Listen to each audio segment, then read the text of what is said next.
नमस्कार दोस्तों, मैं मनीष स्वागत करता हूं एक बार फिर से नई क्लास में। साथियों, आज की क्लास में मैथ्स के टॉप 5 इम्पोर्टेंट क्वेश्चंस लेकर आए हूं जो सभी कॉम्पिटिटिव एग्जाम में बार बार पूछे जाते हैं। अगर आप किसी भी गवर्नमेंट एग्जाम की तैयारी कर रहे हो तो ये क्वेश्चंस आपके लिए काफी इम्पोर्टेंट रहने वाले हैं। तो चलिए दोस्तों, स्टार्ट करते हैं आज की क्लास।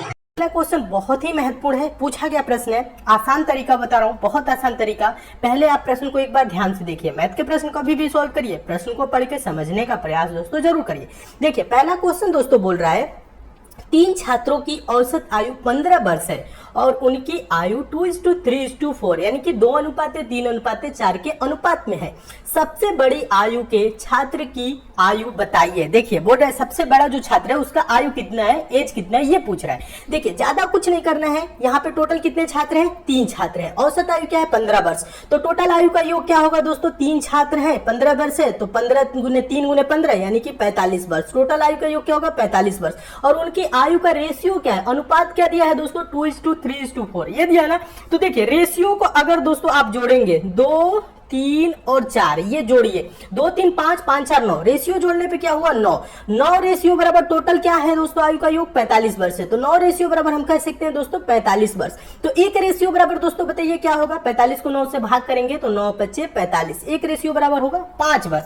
पूछ कह रहा है दोस्तों सबसे बड़ी आयु के छात्र का आयु पूछ रहा है, ठीक है। सबसे जो बड़ी जिसका आयु है दोस्तों, ज्यादा उम्र का है, उसकी आयु कितनी है ये पूछ रहा है। तो रेशियो जिसकी दोस्तों बड़ी होगी वही बड़ा होगा। तो रेशियो 2, 3, 4 में सबसे बड़ा कौन है दोस्तों? 4 सबसे बड़ा है। तो एक रेशियो बराबर दोस्तों, अभी हम यहाँ पे ध्यान दीजिएगा, लिखे हैं एक रेशियो बराबर क्या? 5 वर्ष लिखे हैं। तो 4 रेशियो बराबर क्या होगा दोस्तों? 4 गुने 5, यही होगा ना। 4 × 5 = 20 वर्ष। जो सबसे बड़ा दोस्तों छात्र है उसकी आयु क्या है? जो सबसे आयु में बड़ा है उसकी आयु क्या है? 20 वर्ष है। तो 20 वर्ष आंसर हो जाएगा। देखिए 20 वर्ष किस ऑप्शन में देखेंगे? ऑप्शन नंबर पहले में है। तो आपका ऑप्शन नंबर पहला दोस्तों क्या हो जाएगा?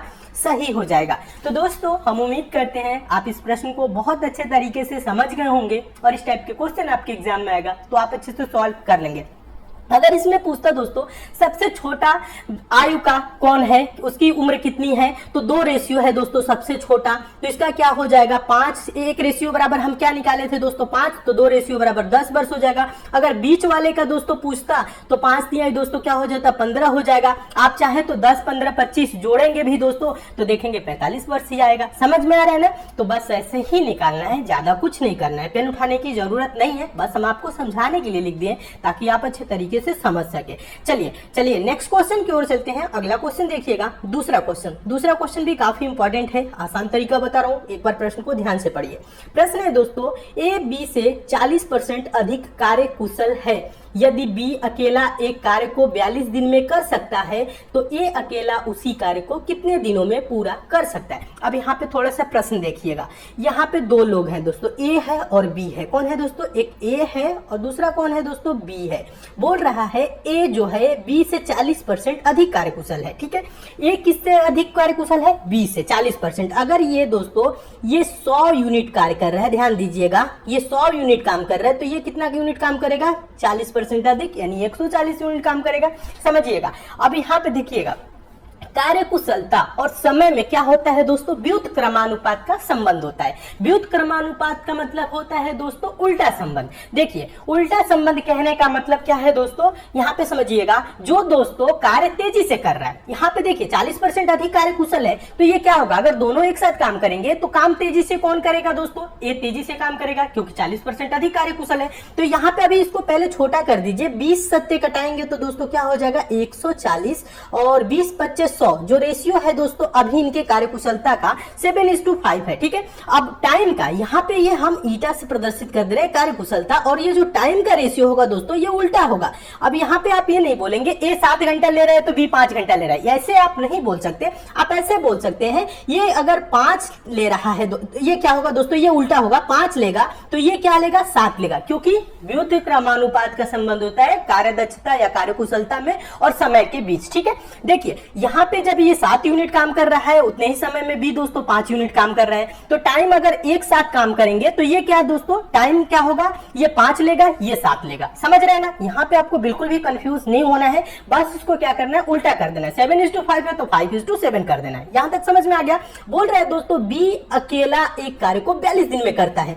बी 42 दिन में कर रहा है, यानी कि ये जो 7 रेशियो है ये कितना है दोस्तों, 7 रेशियो बराबर 42 दिन। अब समझिएगा, तो 1 रेशियो बराबर दोस्तों क्या होगा, 1 रेशियो बराबर 6 दिन। तो 5 रेशियो बराबर दोस्तों क्या होगा, 6×5 = 30 दिन। क्या होगा दोस्तों, 5 रेशियो बराबर 30 दिन होगा। और पूछ रहा है ए अकेला उसी कार्य को कितने दिन में पूरा कर सकता है, तो 30 दिन आंसर हो जाएगा। देखिए 30 दिन किस ऑप्शन में है, देखेंगे ऑप्शन नंबर सी में है, तो आपको ऑप्शन नंबर सी दोस्तों क्या हो जाएगा, सही हो जाएगा। तो दोस्तों हम उम्मीद करते हैं आप इस प्रश्न को भी बहुत अच्छे तरीके से समझ गए होंगे और इस टाइप के भी क्वेश्चन आपके एग्जाम में आएगा तो आप अच्छे से सॉल्व कर लेंगे। ठीक है, चलिए अब चलते हैं दोस्तों नेक्स्ट क्वेश्चन की ओर। और एक बात और बता दूं दोस्तों, क्वेश्चन आपको अच्छा लग रहा है, समझ में आ रहा है तो वीडियो को लाइक जरूर कर दीजिए, शेयर भी फटाफट कर दीजिए। फेसबुक, व्हाट्सएप, टेलीग्राम जितने भी दोस्तों आपके पास स्टडी रिलेटेड ग्रुप है। और जो नए स्टूडेंट अभी तक हमसे नहीं जुड़े हैं दोस्तों, आप चैनल को जरूर सब्सक्राइब कर लीजिएगा, नोटिफिकेशन बेल को भी ऑन कर लीजिए ताकि आगामी एग्जाम के लिए हम जितने भी इंपॉर्टेंट वीडियो दे उसकी आपको नोटिफिकेशन मिले। ठीक है, तो अभी तक नहीं जुड़े हैं जरूर जुड़िए, चैनल से आपको बहुत लाभ मिलेगा।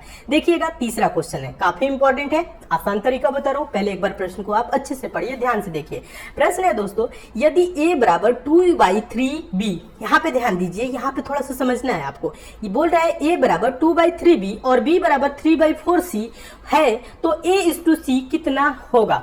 कुछ भी करने की ज्यादा जरूरत नहीं है दोस्तों। यहाँ पे जो b है बराबर उधर गुने में है, तो बराबर किधर आएगा तो क्या होगा दोस्तों, भाग में हो जाएगा। यानी हम इसको ऐसे लिख सकते हैं a/b बराबर क्या होगा 2/3। समझ रहे हैं। अब यहाँ पे दोस्तों c है, उधर जाके गुने में है, तो बराबर किधर आएगा तो क्या होगा, भाग में हो जाएगा। तो इसको हम ऐसे लिख सकते हैं b/c बराबर क्या होगा दोस्तों 3/4। समझ रहे हैं, ये चीज समझ में आ गया। पूछ रहा है a:c, यानी पहला और आखिरी का रेशियो पूछ रहा है, तो आप इसको ऐसे कर सकते हैं दोस्तों, a/b गुने b/c बराबर ये 2/3 है पहले, तो 2/3 गुने 3/4। ये चीज समझ में आ गया। देखिए b से b क्या हो जाएगा, कैंसिल हो जाएगा, 3 से 3 क्या होगा, कैंसिल हो जाएगा। बचा इधर क्या दोस्तों a और बटा क्या बचा दोस्तों c, a/c ही तो बचा है। और बराबर के उधर क्या है दोस्तों 2/4। 2/4 का मतलब 2 1 2, 2 2 4, 1/2। समझ रहे ना, 2 1 2, 2 2 4, 1/2 यानी 1/2 हो गया। a/c को हम ऐसे भी लिख सकते हैं a:c बराबर क्या होगा, देखिए बराबर क्या होगा 1:2, यही होगा। और पूछा क्या है प्रश्न में दोस्तों, a:c यानी a:c का मान पूछा है, तो 1:2 होगा। देखिए 1:2 किस ऑप्शन में है, देखेंगे ऑप्शन नंबर पहले में है, तो आपको ऑप्शन नंबर पहला दोस्तों क्या हो जाएगा, सही हो जाएगा। तो दोस्तों हम उम्मीद करते हैं आप इस प्रश्न को भी बहुत अच्छे तरीके से समझ गए होंगे और इस टाइप के भी क्वेश्चन आपके एग्जाम में आएगा तो आप अच्छे से सॉल्व कर लेंगे। ठीक है, क्वेश्चन अच्छा लग रहा है, समझ में आ रहा है, लाइक शेयर जरूर करिए। और कौन से एग्जाम की दोस्तों आप तैयारी कर रहे हैं नीचे कमेंट करके जरूर बताइए, ताकि हम लाइव क्लासेस जब स्टार्ट करेंगे तो आप लोगों की उसमें जितने भी सिलेबस में जो भी जिस टाइप के क्वेश्चन दिए होंगे सारे सिलेबस को हम कंप्लीट कराएंगे। ठीक है, चलिए अब चलते हैं दोस्तों नेक्स्ट क्वेश्चन की ओर। और जितने भी दोस्तों हम इसमें क्वेश्चन कराते हैं, जो टॉप 5 क्वेश्चन हम कराते हैं वो सिलेक्टेड क्वेश्चन होते हैं जो हमेशा एग्जाम में पूछे जाते हैं, उन्हीं प्रश्नों को कराते हैं। ठीक है, तो इन सभी प्रश्नों को आप नोट जरूर किया करिए। आप कोई भी एग्जाम देंगे तो आपको बहुत इससे लाभ मिलेगा। जब आप पेपर देंगे तो देखेंगे कि हाँ यही सब क्वेश्चन आ रहे हैं जो हम कराए हैं। देखिएगा चौथा क्वेश्चन पढ़िएगा, सिंपल तरीका बता रहा हूँ, प्रश्न को एक बार ध्यान से पढ़िए। प्रश्न है, एक रेलगाड़ी 90 किलोमीटर प्रति घंटे की गति से चल रही है, 2275 मीटर की दूरी तय करने में वह कितने सेकंड लेगी। देखिए यहाँ पे थोड़ा सा आपको ध्यान देना है, ये रेलगाड़ी की चाल क्या है, किलोमीटर प्रति घंटा में। ठीक है, और यहाँ पे जो दूरी दिया है मीटर में दिया है और समय पूछ रहा है दोस्तों सेकंड में, यानी इसको क्या करना है दोस्तों, किलोमीटर प्रति घंटा को मीटर पर सेकंड में बदलना है। तो पहले आप इसको बदल ही लीजिए, चाहे तो 90 किलोमीटर, देखिए किलोमीटर प्रति घंटा को मीटर पर सेकंड में बदलने के लिए हम क्या करते हैं दोस्तों 5/18 से गुना करते हैं। ठीक है, अब ध्यान दीजिएगा, मीटर पर सेकंड को किलोमीटर प्रति घंटा में बदलने के लिए 18/5 से गुना कर दें। ये चीज आप नोट करके जरूर लिख लीजिएगा। ठीक है, तो इसको बदलेंगे तो 18 बच्चे क्या होगा 90, 5 × 5 क्या होगा दोस्तों 25 मीटर पर सेकंड। इसका क्या हो जाएगा चाल हो जाएगा। और यहाँ पे दोस्तों दूरी दिया है, समय पूछ रहा है, तो चाल बराबर दूरी बटा समय होता है और समय बराबर क्या होता है, दूरी बटा चाल। तो दूरी क्या है दोस्तों, 2275 है और चाल दोस्तों इसका क्या है, 25 मीटर पर सेकेंड। अब देखिए समय आ जाएगा, अब ज्यादा कुछ नहीं करना है, 25 नवा दोस्तों क्या होगा, 225 हो जाएगा और इधर 2 बचेगा, 25 हो जाएगा, 25 से कम 25। समय क्या होगा दोस्तों, 91 सेकेंड, 91 सेकेंड लगेगा समय। देखिए 91 सेकंड किस ऑप्शन में है, देखेंगे ऑप्शन नंबर बी में है, तो आपका ऑप्शन नंबर बी दोस्तों क्या हो जाएगा, सही हो जाएगा। तो दोस्तों हम उम्मीद करते हैं आप इस प्रश्न को भी बहुत अच्छे तरीके से समझ गए होंगे और इस टाइप के भी क्वेश्चन आपके एग्जाम में आएगा तो आप अच्छे से सॉल्व कर लेंगे। इंपॉर्टेंट टाइप का क्वेश्चन है दोस्तों, इसे भी नोट जरूर करिए। चलिए अब चलते हैं दोस्तों नेक्स्ट क्वेश्चन की ओर। अगला क्वेश्चन देखिएगा, पांचवा क्वेश्चन भी काफी इंपॉर्टेंट है, ध्यान दीजिएगा। आसान तरीका बता रहा हूँ, पूछा गया प्रश्न है, ऐसे प्रश्न हमेशा पूछे जाते हैं। सिंपल तरीका बता रहा हूँ, बहुत आसान तरीका। प्रश्न को एक बार अच्छे से पढ़िए। प्रश्न है दोस्तों, यदि 12 आदमी या 24 लड़के एक काम को 66 दिन में कर सकते हैं तो 15 आदमी और 6 लड़के उस काम को कितने दिन में करेंगे, ये क्वेश्चन है।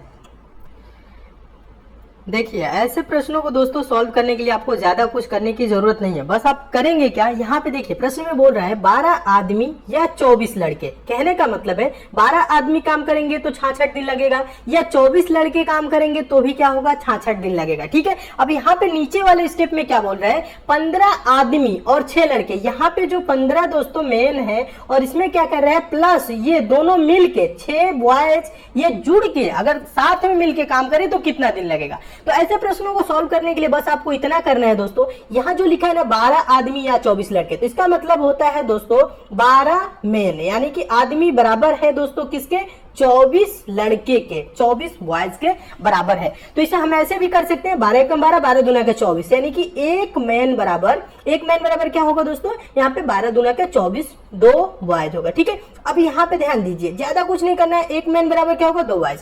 अब यहाँ पे देखिए आप इतना जब समझ गए तो ज्यादा कुछ नहीं करना है, आप यहाँ पे लड़का ले लीजिए या आदमी ले लीजिए। आप चाहे तो लड़के ले सकते हैं, तो 24 लड़के हैं दोस्तों 66 दिन में, M1D1 बराबर M2D2, ये फॉर्मूला हम आपको बताए हैं। तो कहने का मतलब है दोस्तों 24 लड़के किसी काम को कितने दिन में दोस्तों, 66 दिन में कर सकते हैं।